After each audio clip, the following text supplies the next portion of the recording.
ನಮಸ್ಕಾರ ಫ್ರೆಂಡ್ಸ್, ನಾನು ಶ್ವೇತಾ ರಾಜೇಂದ್ರನ್ ಮಾತಾಡ್ತಾ ಇರೋದು ಲಕ್ಷ್ಮಿತಾ ರಾಯರ್ ಮಗಳು ಕನ್ನಡ ಯೂಟ್ಯೂಬ್ ಚಾನಲ್ಗೆ ತಮ್ಮೆಲ್ಲರಿಗೂ ಆತ್ಮೀಯವಾದ ಸ್ವಾಗತ. ಸ್ನೇಹಿತರೆ, ಎಲ್ಲ ಹೇಗಿದ್ದೀರಾ? ಚೆನ್ನಾಗಿದ್ದೀರಾ? ನಾನು ಕೂಡ ಚೆನ್ನಾಗಿದ್ದೀನಿ. ಸ್ನೇಹಿತರೆ, ಇವತ್ತು ನಾನು ನಿಮಗೆ ಒಂದು ವಿಶೇಷವಾದ ಮಾಹಿತಿ ತಿಳಿಸ್ತಾ ಇದ್ದೀನಿ. ಏನಪ್ಪ ಅಂತಂದರೆ, ನೋಡಿ ಸ್ನೇಹಿತರೆ, ಇನ್ನೇನು ಆಷಾಢ ಮಾಸ ಸ್ಟಾರ್ಟ್ ಆಗ್ತಾ ಇದೆ. ಈ ಆಷಾಢ ಮಾಸದಲ್ಲಿ ಅಪ್ಪಿ ಕೂಡ ನೀವು ನಿಮ್ಮ ಮನೆಯಲ್ಲಿರೋವಂಥ ಸಪ್ತಮಾತೃಕೆಯರನ್ನ ಖಂಡಿತವಾಗ್ಲೂ ಮನೆಯಿಂದ ಆಚೆ ಕಳ್ಸೋಕ್ಕೆ ಹೋಗಬೇಡಿ.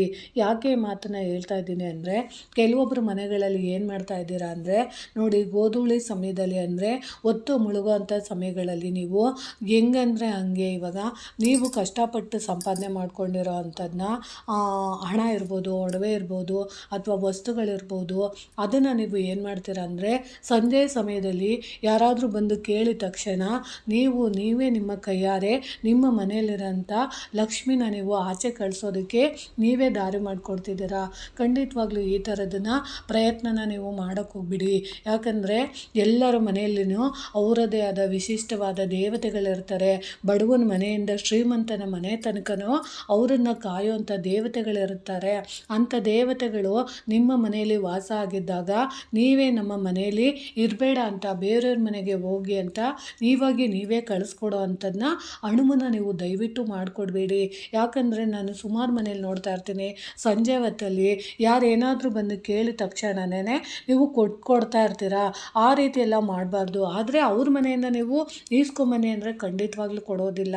ಅದಕ್ಕೆ ನೀವು ಯಾವತ್ತೂ ಅಷ್ಟೇನೆ ಗೋಧೂಳಿ ಸಮಯ, ಅದರಲ್ಲೂ ಈ ಆಷಾಢ ಮಾಸದಲ್ಲಿ ಈ ನವರಾತ್ರಿ ಸಮಯಗಳಲ್ಲಿ ಖಂಡಿತವಾಗ್ಲೂ ನೀವು ನಿಮ್ಮ ಮನೆಯಲ್ಲಿರುವಂಥ ಸಪ್ತ ಮಾತೃಕೆಯರನ್ನು ಖಂಡಿತವಾಗ್ಲೂ ಆಚೆ ಕಳ್ಸೋಕ್ಕೆ ಹೋಗಬೇಡಿ. ಯಾಕೆ ಪದೇ ಮಾತು ಹೇಳ್ತಿದ್ದೀನಿ ಅಂದರೆ, ಈಗ ಸಂಜೆ ಸಮಯದಲ್ಲಿ ನವರಾತ್ರಿ ಸಮಯದಲ್ಲಿ ನೀವು ಈ ವಸ್ತುಗಳನ್ನ ನೀವು ಕೊಟ್ಟಿದ್ದೆ ಆದರೆ ಖಂಡಿತವಾಗ್ಲೂ ನಿಮ್ಮ ಮನೆಯಲ್ಲಿ ತುಂಬ ಕಷ್ಟ ಬರುತ್ತೆ. ಮತ್ತು ನಿಮಗೆ ಊಟಕ್ಕೂ ಕಷ್ಟ ಆಗ್ಬೋದು, ಮತ್ತು ನಿಮಗೆ ಊಟದ ಜೊತೆಗೆ ಬಟ್ಟೆ ಇರ್ಬೋದು, ಹಣದ ಕೊರತೆ ಆಗ್ಬೋದು, ರೋಗ ರುಜಿನಗಳು ಕಾಟ ನಿಮ್ಮ ಮನೆಗೆ ಬರ್ಬೋದು. ಅದಕ್ಕೋಸ್ಕರ ನಾನು ನಿಮಗೆ ತಿಳಿಸ್ಕೊಡ್ತಿದ್ದೀನಿ. ಯಾವುದಪ್ಪ ಆ ಸಪ್ತಮಾತೃಕೆಯರ ವಸ್ತುಗಳಂದರೆ, ಆ ಸಪ್ತಮಾತೃಕೆಯರನ್ನ ನಾವು 7 ವಸ್ತುಗಳಿಂದ ಕರಿತೀವಿ.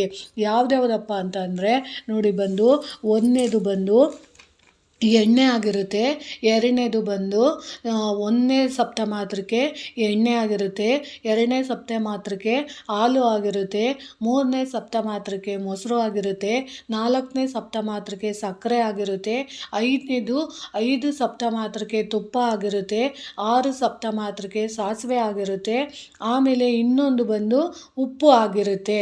ಅಂದರೆ 7ನೇದು ಬಂದು ಉಪ್ಪು ಆಗಿರುತ್ತೆ. ಈ 7 ಸಪ್ತಮಾತೃಕೆಯರನ್ನ ನೀವು ಮನೆಯಿಂದ, ಅದರಲ್ಲೂ ಸಂಜೆಯ ಸಮಯದಲ್ಲಿ ಗೋಧೂಳಿ ಲಗ್ನದಲ್ಲಿ ನೀವು ಬೇರೆಯವರ ಮನೆಗೆ ನೀವು ಕೊಟ್ಟಿದ್ದೆ ಆದರೆ ಖಂಡಿತವಾಗ್ಲೂ ನಿಮ್ಮ ಮನೆಗೆ, ನಿಮ್ಮ ಮನೆಯಲ್ಲಿರೋವಂಥ ಲಕ್ಷ್ಮಿ ಇರ್ಬೋದು, ಸರಸ್ವತಿ ಇರ್ಬೋದು, ದುರ್ಗೆ ಇರ್ಬೋದು, ಅಥವಾ ಮಹಾಲಕ್ಷ್ಮಿ ಇರ್ಬೋದು, ಅಥವಾ ಆರೋಗ್ಯ ಕಾಪಾಡುವಂಥ ಕುಲದೇವರಿರ್ಬೋದು, ಆ ದೇವತೆಗಳು ನಿಮ್ಮ ಮನೇನ ಬಿಟ್ಟು ನೀವು ಯಾರಿಗೆ ಈ ವಸ್ತುಗಳನ್ನ ನೀವು ಕೊಡ್ತೀರೋ ಆ ವಸ್ತುಗಳ ಹಿಂದೆ ಅವರು ಖಂಡಿತವಾಗ್ಲೂ ಹೋಗ್ಬಿಡ್ತಾರೆ.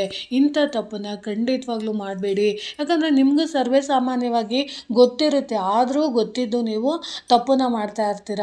ಖಂಡಿತವಾಗ್ಲೂ ಈ ರೀತಿ ಎಲ್ಲ ಮಾಡಬೇಡಿ. ಯಾಕಂದರೆ ಎಣ್ಣೆ, ತುಪ್ಪ, ಹಾಲು, ಮೊಸರು, ಉಪ್ಪು, ಸಾಸಿವೆ ಇವೆಲ್ಲ ನೀವು ದಾನ ಕೊಟ್ಟಾಗ ಅಥವಾ ಯಾರಾದರೂ ಕೇಳೋದು ಅಂತ ಕೊಟ್ಟಿದ್ದ ತಕ್ಷಣ ಯಾಕಂದರೆ ದೇವಿ ಬಂದು ಸಂಜೆ ಸಮಯದಲ್ಲಿ, ಅದರಲ್ಲೂ 5:30 ಸಮಯದಲ್ಲಿ ಎಲ್ಲ ಬೆಳಗಿನ ಜಾವನೇ ಸಂಚಾರಕ್ಕೆ ಹೋಗಿರೋಂಥ ದೇವತೆಗಳು ಪ್ರತಿಯೊಂದು ಮನೆಗಳಿಗೆ ಆಯಾ ಗೋಧೂಳಿ ಲಗ್ನದಲ್ಲಿ ತಾನು ವಾಸಿಸುವಂಥ ಮನೆಗೆ ವಾಪಸ್ಸು ರಿಟರ್ನ್ ಆಗ್ತಾ ಇರ್ತಾರೆ.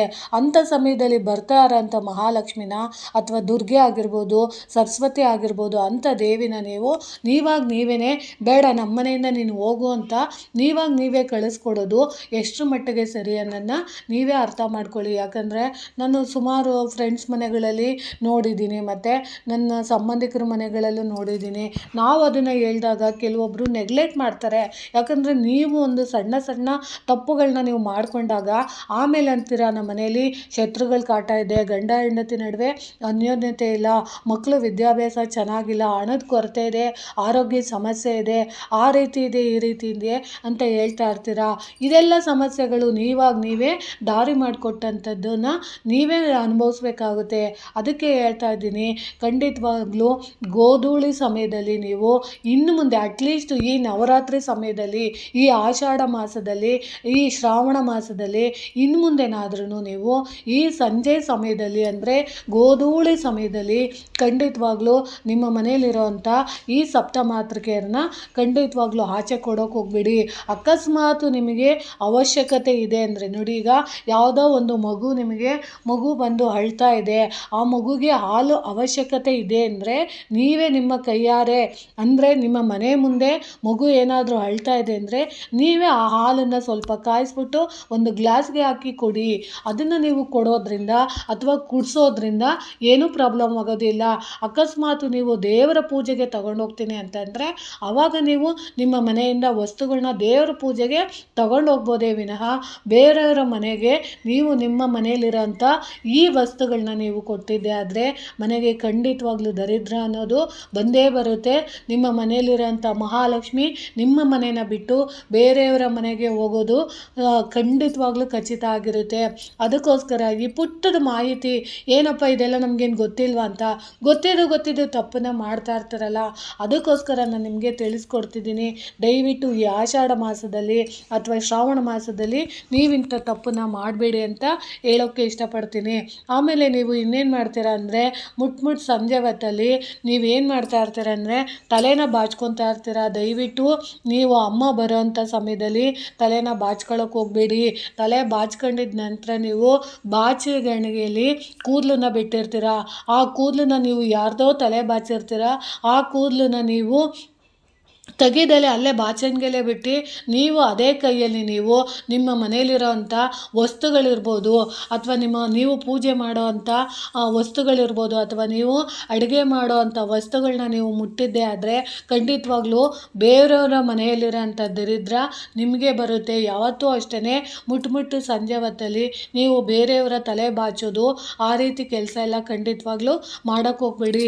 ಆ ರೀತಿ ಮಾಡಿದಾಗ ಸಪ್ತಮಾತೃಕೆಯರಿಗೆ ನೀವು ಅವಮಾನ ಮಾಡ್ದಂಗೆ ಆಗುತ್ತೆ. ಯಾವಾಗಲೂ ಅಷ್ಟೇ ಸಪ್ತಮಾತೃಕೆಯರು ನಮ್ಮ ಕೈ ಬೆರಳುಗಳಲ್ಲಿರ್ತಾರೆ. ಅಂಥ ದೇವತೆಗಳನ್ನ ನಾವು ಯಾವಾಗಲೂ ಸಂಜೆ ಸಮಯದಲ್ಲಿ ನಮ್ಮ ಕೈ ಅಂಗೈಯಲ್ಲಿರೋಂಥ ಸರಸ್ವತಿ ದೇವಿ ಇರ್ಬೋದು, ಮಹಾಲಕ್ಷ್ಮಿ ಇರ್ಬೋದು, ದುರ್ಗೆ ಇರ್ಬೋದು, ಅಂಥ ದೇವಿನ ನಾವು ಪ್ರಾರ್ಥನೆ ಮಾಡೋ ಮುಖಾಂತರ ನಾವು ಬಾ ಅಂತ ಕರೆಯೋ ರೀತಿಲಿ ನಾವು ಮುಟ್ಟು ಸಂಜೆ ಹೊತ್ತಲ್ಲಿ ನಾವು ಖುಷಿಯಾಗಿರಬೇಕು. ಅದನ್ನು ಬಿಟ್ಟು ನಾವು ತಲೆಗೊಚ್ಕೊಂಡು ಇರೋ ವಸ್ತುಗಳನ್ನೆಲ್ಲ ಕೊಟ್ಕೊಂಡು ಕೂತ್ಕೊಂಡಿದ್ರೆ ಮನೆಗೆ ದರಿದ್ರ ಅನ್ನೋದು ಖಂಡಿತವಾಗ್ಲೂ ಬಂದೇ ಬರುತ್ತೆ ಅಂತ ನಾನು ತಿಳಿಸೋಕ್ಕೆ ಇಷ್ಟಪಡ್ತೀನಿ. ಇದೊಂದು ಸಣ್ಣ ಮಾಹಿತಿ ಸ್ನೇಹಿತರೆ, ಬಟ್ ಆದರೆ ತುಂಬಾ ಚೆನ್ನಾಗಿ ಕೆಲಸ ಮಾಡುತ್ತೆ.